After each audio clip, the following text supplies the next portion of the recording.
The government assures Filipinos of enough rice supply until next year, despite the potential impact of El Nino. President Bongbong Marcos exempts LandBank from remitting a share of its 2022 earnings to the national government. And civilians scrambled to evacuate to southern Gaza ahead of Israel's ground invasion in retaliation to Hamas.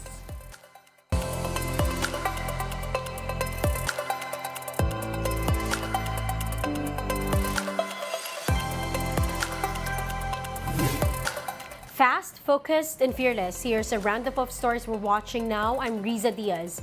We begin the newscast with the Agriculture Department assuring the public of enough rice supply until the first quarter of 2024. DA Assistant Undersecretary Arnel de Mesa noted that the national stock inventory of rice is expected to last up to 77 days this month and up to 94 days at the end of the harvest season this November. He added that these still exclude the country's rice imports last month. Bagamat umaasa tayo ng additional imports ay very comfortable yung ating national stock inventory with our inventory plus imports going into the first quarter of next year ay matatag po ang supply ng ating bigas. De Mesa added that the agency has already placed intervention measures for the potential effects of El Nino to the country's rice production. Pag-asa earlier said the phenomenon will persist until the first quarter of next year. Hindi naman buong bansa maapektuhan ng El Nino o makakaranas ng tagtuyot. Doon sa mga lugar na medyo may tagtuyot talaga, sinusuportahan namin yun ng water management interventions kagaya ng shallow tube well or mga small farm reservoir. Vice President and Education Secretary Sara Duterte visited Barangay Tangos North in Malabon City earlier today.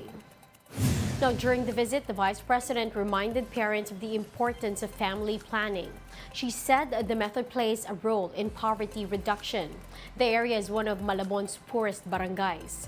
Meanwhile, the official refused to comment on her father's former President Rodrigo Duterte's remarks about her proposed confidential funds. Duterte earlier came to his daughter's defense, saying the funds would be used for students' preparatory military training. VP Sara, ang dami ko ng daldal. Oo, no comment. No comment po. Thank you. Yes, sir. No comment, sir. LandBank of the Philippines is no longer required to remit certain percentages of its 2022 earnings to the government. Now, in his Executive Order number 43, President Bongbong Marcos adjusted the net earnings percentage to be declared and remitted by LPB for 2022 from 50% to 0.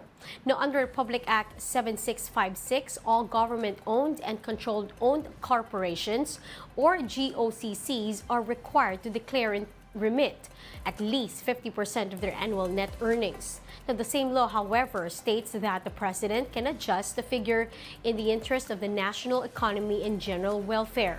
Now, LandBank earlier remitted 50 billion pesos to the Treasury Bureau for the initial capital of the Maharlika Investment Fund. We'll be back with more stories after the break. Keep it here on One News.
You're still watching One News Now. I'm Riza Diaz.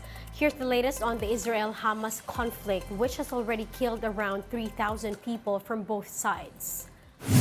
Palestinians have fled northern Gaza after Israel's military ordered civilians living there to evacuate ahead of a planned ground offensive.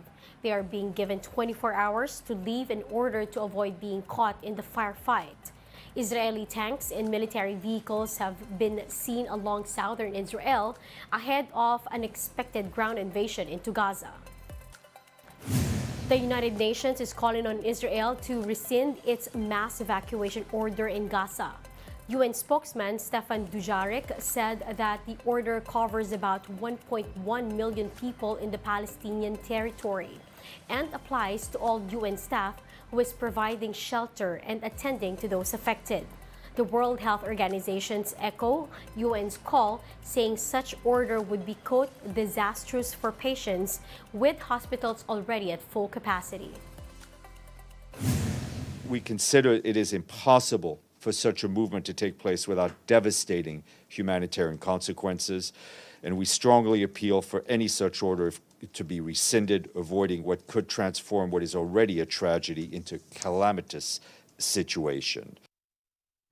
Meanwhile, a Reuters news videographer has been killed in southern Lebanon near Israel's border.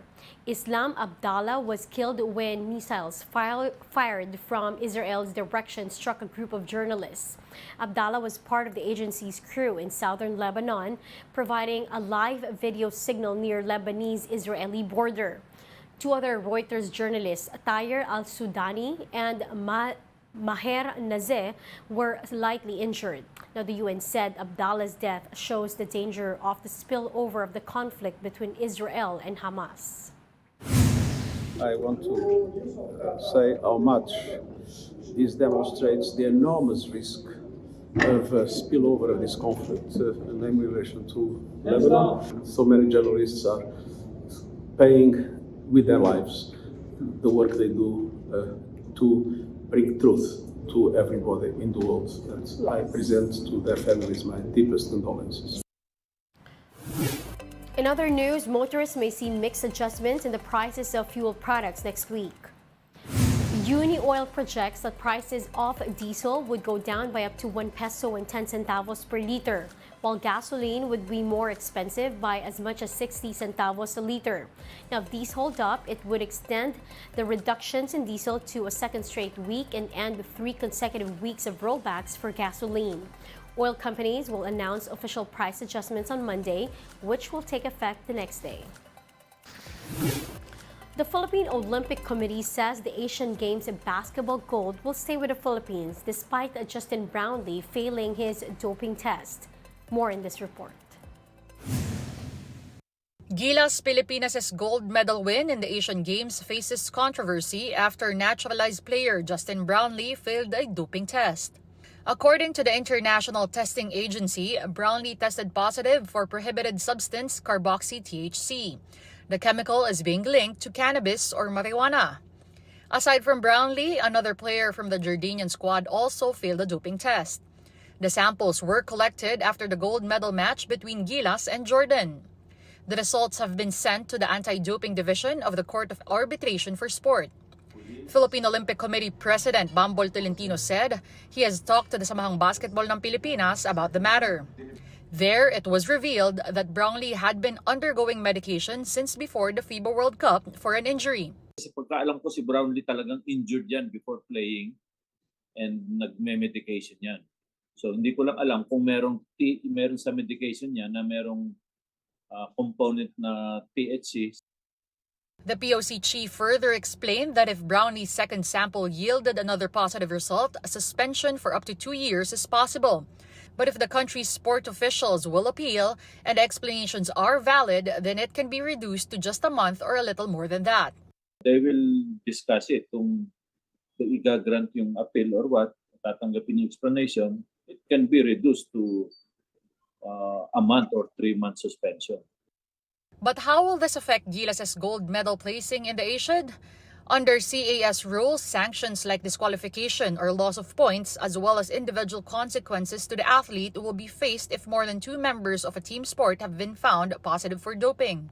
Using this stipulation, Tolentino says the gold medal stays with the Philippines. For me, hindi affected yun. Pwede nating ilaban yun sa kung naapektuhan yung standing, yung gold. Kasi nakalagay doon more than 2 athletes ang mag-positive bago mo i-sanction yung team result or what. Atin pa rin ang gold. Don't worry, no? Worst comes to worst, I'll be going to part of the appeal, of course, OCA and CAS, no? Pero I don't think the gold medal will be stripped from us, no? Kasi it's a team. It's a team effort. Brownlee is the second Filipino athlete to have tested positive for banned substances. Filipina cyclist Rayana Evangelista had earlier tested positive for non-specified substance erythropoietin. She was immediately suspended. And those are the top stories of the hour. I'm Riza Diaz. We are One News.